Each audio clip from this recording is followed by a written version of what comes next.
জয় নিতাই, জয় গৌর, জয় জয় শ্রী রাধে। রাধা গোবিন্দের লীলা কথা আজকে আপনাদের শ্রবণ করা। নিশা শেষে কুঞ্জ হইতে গোষ্ঠে প্রভাসিলে, প্রাতে গো দহন ভোজনাদি ক্রিয়া করিলা। নিশা শেষে মানে রাত যখন শেষ হয়ে যায়, তারপরে গোবিন্দ সকালে উঠে, ছোট বালক তো, সকালে উঠে গোবিন্দ গোদ দহন করতে চলে যায়। সমস্ত কিছু কাজকর্ম ছেড়ে তার মা যশোদা, সে যেহেতু গাভী চারণে যাবে, তাই জন্য তাকে সকালবেলা উঠে তাকে রেডি করে দেওয়া হয়। এবার মা যশোদা যখন, সে তো ছোট বালক, 9 বছর বয়স, সে যখন গোচারণ করতে যাবে, আমাদের কি হয়, ছোট বালক, তাকে সমস্ত কিছু রেডি করে দিতে হয়, সমস্ত কিছু তৈরি করে দিতে হয়। তো সেরকম বালক যেহেতু গোচারণ করতে যাবে, তাকে খাবার দাবার সমস্ত কিছু রেডি করে দিচ্ছে মা যশোদা, দিয়ে তবে তো সে গোচারণ করতে যাবে, তার ক্ষুধা তৃষ্ণা লাগবে। পূর্বাহ্নে গোচারণ করি সখা সঙ্গে। পূর্বাহ্ন মানে যখন মধ্যাহ্ন হয়ে যাবে, দুপুর বেলায়, তখন সখাদের সঙ্গে সে ওই যে যা কিছু খাবার দাবার এনেছিল সবাই মিলে, তখন কিন্তু সে নিজেকে আর ভগবানের কথা চিন্তা করে না, তার সখা মানে সখা বন্ধু, সবার সঙ্গে মিলে ঝুলে তারা এই মধ্যাহ্ন ভোজন করত। যে ও ভগবান বলে, আমাদের ভগবান শ্রীকৃষ্ণ এতটাই ভক্তবৎসল্য এবং এতটাই সখা বৎসল্য যে তিনি মাথায় রাখতেন না যে আমি পুরো ব্রহ্মাণ্ডের মালিক, আমি ব্রহ্মাণ্ডটাকে সৃষ্টি করেছি, তো তিনি মাথাতেই রাখতেন না। তাই তিনি সখা বৎসল্য রূপে তাদের সঙ্গে মিলেমিশে মধ্যাহ্ন ভোজন করতেন। মধ্যাহ্ন কালেতে বনে বিলসয় রঙ্গে। এবার যখন মধ্যাহ্ন ভোজন হয়ে যায় দুপুর বেলায়, সে তো সেই সকালবেলা যেত। এই যে সকালবেলায় যে যখন আমরা যে মঙ্গল আরতিটা করি, এটা কিন্তু আমরা মঙ্গল আরতিটা করি আমরা সেইটা ভেবে, আমাদের ভগবান তখন গোচারণ করতে বেরোবে। তাই জন্য মা যশোদা যখন গোচারণ করতে বেরিয়েছে গোপাল শ্রীকৃষ্ণ, তখন তাকে এরকম ভালো করে মানে ধূপ দীপ দিয়ে, আরতি ঠিক না, তাকে পরিষ্কার পরিচ্ছন্ন করে দিচ্ছে। তো আমরা মঙ্গলাচরণটা, বৈষ্ণবেরা আমরা মঙ্গলাচরণটা ওইভাবেই নিই যে ভগবান আমরা মঙ্গল আরতি করে দিলে ভগবান গোচারণে বেরোবে, সেইভাবেই কিন্তু আমরা, সেই জন্য আমরা মঙ্গল আরতিটা আমাদের বৈষ্ণবেরা আমরা প্রচলন করি। এবার মধ্যাহ্নকালে সবার যখন ভোজন হয়ে গেছে, বনের মধ্যে রোদ সব কিছুই থাকে, রোদ বৃষ্টি, তো তারা বন্ধু বান্ধব সখারা মিলে তারা এবার একটু আনন্দে নাচানাচি করছে। অপরাহ্নে পুনঃগোষ্ঠ প্রবেশ করিয়া, এবার সারাক্ষণই তো তারা গোচারণ করে, তা ওই গোচারণ করা হয়ে গেল, তারা গোচারণটা যেটা করে যখন, তখন তারা খুব আনন্দে থাকে, সব বন্ধু বান্ধব সবাই মিলে, মানে এই বাড়িতে থাকতে হয় না, বাড়িতে থাকা মানেই তো মা যশোদার বকাবকি, সেটা তো আর করতে হয় না।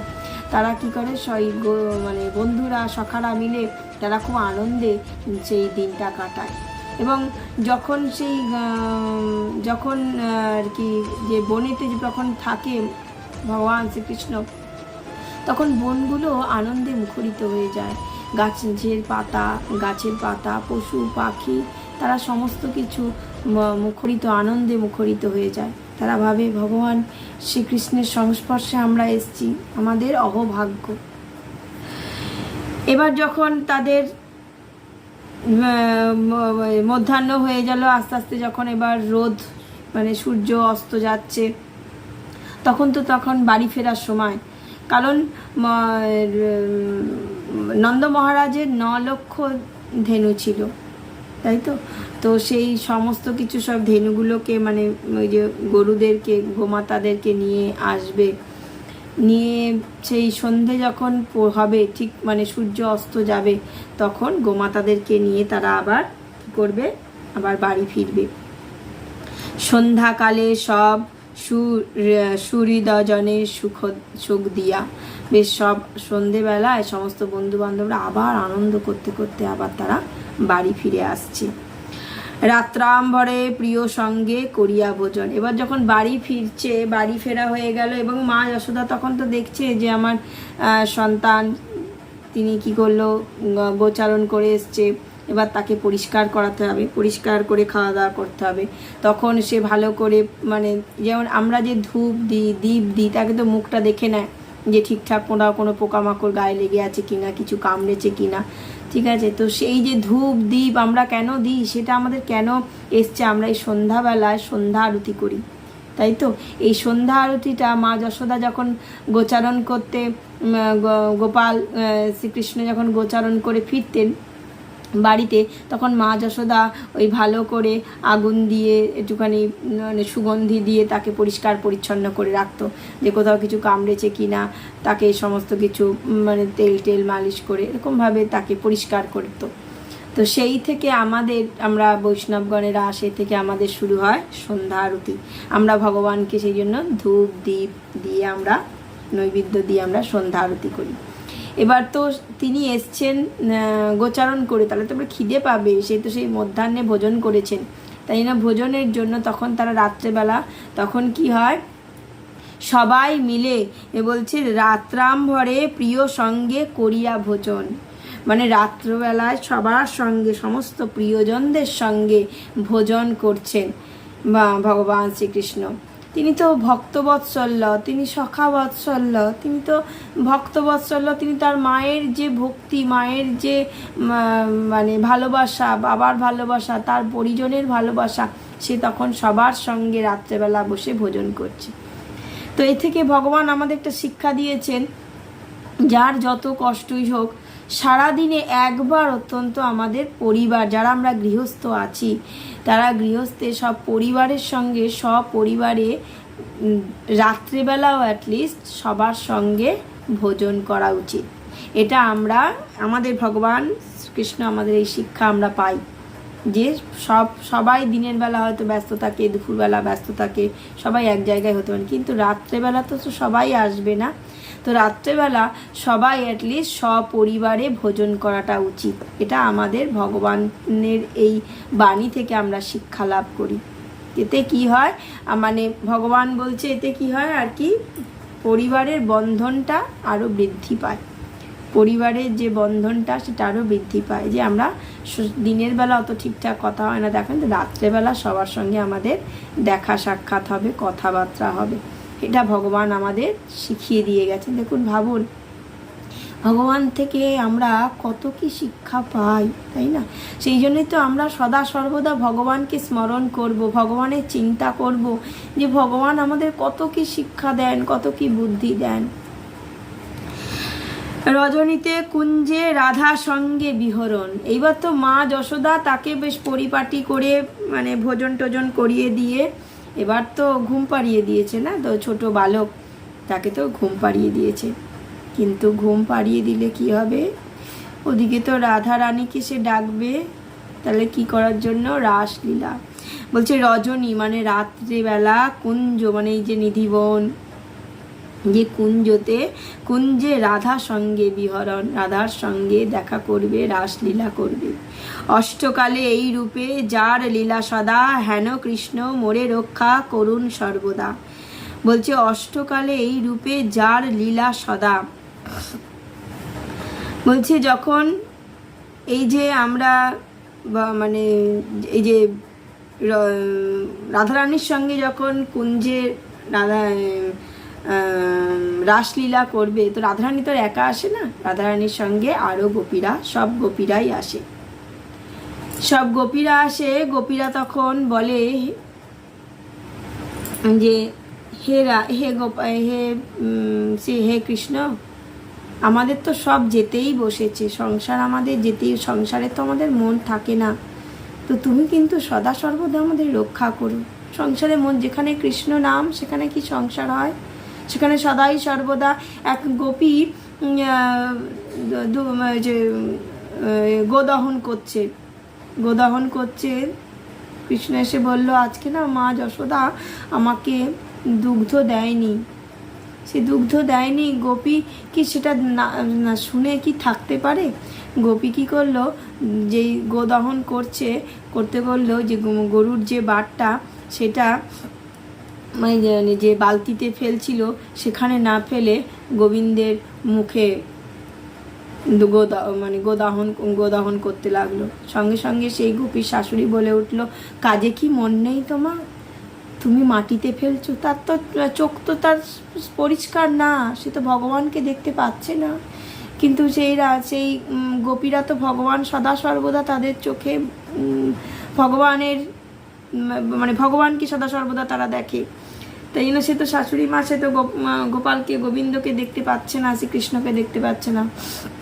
সে ভাবছে ওই গোদাহন করছে, মাটিতে পড়ছে। ভাবুন একবার। তো তখন সে বলছে, তোমার কি কাজে মন নেই? তোমার কি সংসারে মন নেই?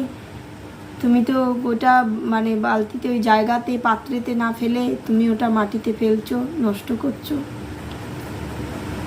তাহলে ওই জন্য গোপীরা বলে যে, হে কৃষ্ণ তুমি আমাদের রক্ষা করো, আমাদের তো সংসার কিছু নেই। কোনো এমনও সময় গেছে যেই বাঁশির সুর ভেসে এসছে, মানে যখন যে অবস্থাতেই গোপীরা ছিল, তখন কাউকে তার স্বামীকে ভোজন করাচ্ছে কি তার সন্তানকে ভোজন করাচ্ছে, সেই ভোজন ছেড়ে দিয়েও তারা দৌড়ে ছুটে চলে এসছে। কি দেখবেন হয়তো কেউ হয়তো এক চোখে কাজল পরছে আর এক চোখে কাজল না পরেই চলে এসছে। এক হাতে চুড়ি পরা কি এক হাতে চুড়ি পরা নেই বা পড়তে যাচ্ছিল, না পরেই চলে এসছে। এত তাদের গোপী প্রেম। এই জন্য আমরা সদা সর্বদা ভগবানের কাছে চাইবো যে আমাদের একটু গোপী প্রেম দাও। গোপী প্রেম না দিলে কিন্তু ভগবানের প্রতি আমাদের ভালোবাসা, সেই গোপী প্রেম একমাত্র ব্রজেই। 16,108 মনীষীকে সে পানি গ্রহণ করেছিল ঠিক কথাই, কিন্তু তারা কিন্তু ব্রজর গোপীদের মতন প্রেম দিতে পারেনি। ব্রজর গোপীদের যে প্রেম, সেই প্রেম কিন্তু তারা কোনোদিনই দিতে পারেনি। তারা কি করে দেবে? তারা তো ধন দৌলত টাকা পয়সায় মোহর মতন আটকে রয়েছে। দ্বারকার 16,108 মহিষী, তারা তো মোহের বশে আটকে রয়েছে, তারা তো ধন সম্পত্তির বশে আটকে রয়েছে। তারা কি করে ব্রজর গোপীদের প্রেম দেবে? সেই ব্রজর গোপী প্রেম একমাত্র সেই ব্রজেতেই আছে, আর কোথাও পাওয়া যাবে না। সেই জন্য আমরা ভগবানের কাছে চাইবো, ভগবান আমাদের একটুখানি গোপী প্রেম দাও, গোপী ভাব দাও, যে গোপী ভাবের জন্য আমরা সেই ভাব দিয়ে আমরা যেন তোমাকে ভালোবাসতে পারি, তোমাকে স্মরণ করতে পারি। সেই জন্যই বলছে যে হেন কৃষ্ণ মোরে রক্ষা করুন সদা সর্বদা। আমরা যারা ভক্তিপথে আসি তারা কিন্তু কেউ একা একা ভক্তিপথে আসতে পারি না, তারা আমরা গুরুর মাধ্যমে ভক্তিপথে আসছি। হয়তো একজনে বলবো, ও আমি তো রোজ হরিনাম করছি, ও আমিও মালা কিনেছি, মালা কিনে একটা জপ করছি, সদা সর্বদা না, সেটা আপনার বিফলেই যাবে। গুরু বিনা আপনি কোনো কাজই করতে পারবেন না। গুরুই একমাত্র আপনাকে ভগবানের কাছে নিয়ে যেতে পারে। গুরুই আপনাকে ভগবত ধামে ফিরে যাওয়ার জন্য পথ দেখাতে পারে। এই জন্য গুরু আশ্রয় আমাদের আগেই দরকার। এবং যেন তেন গুরু না, যে গুরু আমাদের ভগবানের পথ দেখাবে, যে গুরু শুধু চাইবে সেই গুরু না, গুরু হবে শক্তপোক্ত গুরু। এমন গুরু করবেন আপনারা সবাই, যাদের গুরু আছে তো ভালো, যাদের গুরু নেই তারা এমন গুরু করবেন যাদের গুরু হবে শক্তপোক্ত, যে গুরু আপনাকে ভগবত ধামের পথে এগিয়ে নিয়ে যাবে, সেরকম গুরু করবেন। আর এই গুরুদেবের মাধ্যমেই কিন্তু আমরা ভগবানকে জানি, চিনি, ভগবানের লীলা কথা শ্রবণ করি। গুরুদেবের মাধ্যমে শ্রবণ করতে হয়, গুরুদেবের মুখ থেকে শ্রবণ করতে হয়, বৈষ্ণবের মুখ থেকে শ্রবণ করতে হয়। তা না হলে কিন্তু আমাদের বৃথা হয়ে যায় সব কিছু। আমরা যতই হরিনাম করি, যতই ভগবানকে হা কৃষ্ণ হা রাধারানী যতই ডাকি, কিন্তু গুরু পদাশ্রয় না হলে আমাদের সব কিছুই বৃথা হয়ে যাবে। তাই জন্য আমরা কিন্তু গুরুদেবকে সদা সর্বদা স্মরণ করব এবং গুরুদেবের আমরা আশ্রয়ে আশ্রিত হয়ে আমরা কিন্তু ভগবানের নাম গানে এগিয়ে যাব, ভগবানের ভগবত ধামের পথে আমরা এগিয়ে যাব। আমাদের তো কিছুই এটা স্থায়ী না, সবই তো আমাদের অস্থায়ী জিনিস। ভগবান আমাদের ব্যবহার করতে দিয়েছে, তাই আমরা ব্যবহার করছি। অনেকে বলে আমার গাড়ি, আমার টাকা পয়সা, আমার ধান দৌলত কিচ্ছু আমার না, একটা ছুঁচো পর্যন্ত নিয়ে যেতে পারবো না, শুধু হরিনামটা নিয়ে যেতে পারবো। ঊর্ধ্বকুণ্ডে তিলক আর গলায় ত্রিকণ্ঠী তুলসীর মালা, এই আমাদের সঙ্গে থাকবে, আর কিচ্ছু থাকবে না। আমাদের একটা একটা ছুঁচ পর্যন্ত থাকবে না, কিছুই নিয়ে যেতে পারবো না, সব ভগবানের জিনিস। ভগবানকে আবার ফিরিয়ে দিতে হবে। আমরা শুধুই চলে যাব, শুধু হাতে এসছি, শুধু হাতেই চলে যাব, শুধু আমরা হরিনামটা সাথে করে নিয়ে যেতে পারবো। তাই সবার কাছে আমার করজোড়ে অনুরোধ, সদা সর্বদা গুরু পদাশ্রয় থেকে গুরুর আশ্রিত হয়ে হরিনাম করুন, সদা সর্বদা হরিনাম করুন। হরিনামের এত পাওয়ার, এত শক্তি যে হরিনামের জোরে আপনি সর্বকিছু জয় করতে পারবেন। তাই আমরা যারা পিছিয়ে আছি তারা এগিয়ে আসুন, যারা এগিয়ে যাচ্ছি তারা আরও এগিয়ে যান ভগবত ধামের দিকে, সদা সর্বদা কিন্তু হরিনাম করতে করতে। হাতে কাম মুখে নাম সদা সর্বদা করব, হাতে কাম। আমরা অনেকে আছে বলি সংসারে কাজ করে আর কুল পাই না, কি করে হরিনাম করব। হরিনাম তো বসে করতে লাগে না, হাতে কাম, হাতে কাজ করে যান, যত খুশি কাজ করে যান, সব কাজ করতে পারবেন। কিন্তু হাতে কাজ করতে করতে মুখটা তো আমাদের কিছু কাজ করছে না, মুখটা আমাদের সদা সর্বদা হরিনাম করাবেন, সদা সর্বদা হরিনামের দিকে এগিয়ে নিয়ে যাবেন। যখনই আমরা হরিনামের পথে নিজেদেরকে ভাসিয়ে দিতে পারবো না, তখন আমরা কিন্তু আর শুধুমাত্র হরিনামটাই ভালো লাগবে, অন্য যত কিছু জঞ্জাল সেগুলো একদম যত কিছু কথাবার্তা সমস্ত কিছু আমাদের জঞ্জাল মনে হবে। তাই সদা সর্বদা আমরা হরিনাম করে যাব। হরিনামের প্রচুর পাওয়ার, আপনি করতে থাকুন হরিনাম, দেখবেন হরিনাম করতে করতে ভগবান আপনাকে যে কোথায় নিয়ে যাবে আপনি নিজেও ভাবতে পারবেন না, যে হরিনামের এত মাহাত্ম্য। হরি একবার নাম করলে আপনি উদ্ধার হয়ে যাবেন, একবার হরিনাম করলে। তাহলে ভাবুন, আপনি যদি সারা দিন সারা জীবন হরিনাম করে যান, তাহলে ভগবান কতটা প্রসন্ন হবে। আমরা সব কিছু করি কিসের জন্য? নিজেদের প্রসন্নের জন্য করি না তো, আমরা ভগবানের প্রসন্নের জন্য, ভগবানকে ভালো রাখার জন্য আমরা সব কিছু করি। তাই তো ভগবানকে ভালো রাখার জন্য আমরা সদা সর্বদা হরিনাম করি। হাতে আমাদের যে কাজটা করছি না, সেই কাজটা যদি আমরা হরিনাম করতে করতে করি, দেখবেন কি সুসম্পন্ন কাজটা হবে। আপনি বাইক চালাচ্ছেন, কোথাও যাচ্ছেন, বাস গাড়ি ট্রেনে, ধরুন হয়তো আপনার অ্যাক্সিডেন্ট আছে, কোনো বিপদ আছে, আপনি সদা সর্বদা হরিনাম করতে করতে যান, দেখবেন আপনার এতটুকু কোনো বিপদ আসবে না। এতটুকু বলবে আমার ওই ভক্ত হরিনাম করতে করতে যাচ্ছে, বিপদ আসবে না। আপনার যদি মৃত্যুযোগও থাকে, যমরাজও আসবে না, বলবে না ওই ভক্ত ওটা বিষ্ণুর ভক্ত হরিনাম করছে, আমার যাওয়ার সাধ্য নেই, যমরাজও ভয় পালাবে। তাই জন্য সদা সর্বদা আপনারা হরিনাম করতে থাকুন, হরিনামে অনেক শান্তি। নিতাই গৌর প্রেমানন্দে, হরি হরি বল, জয় জয় শ্রী রাধেশ।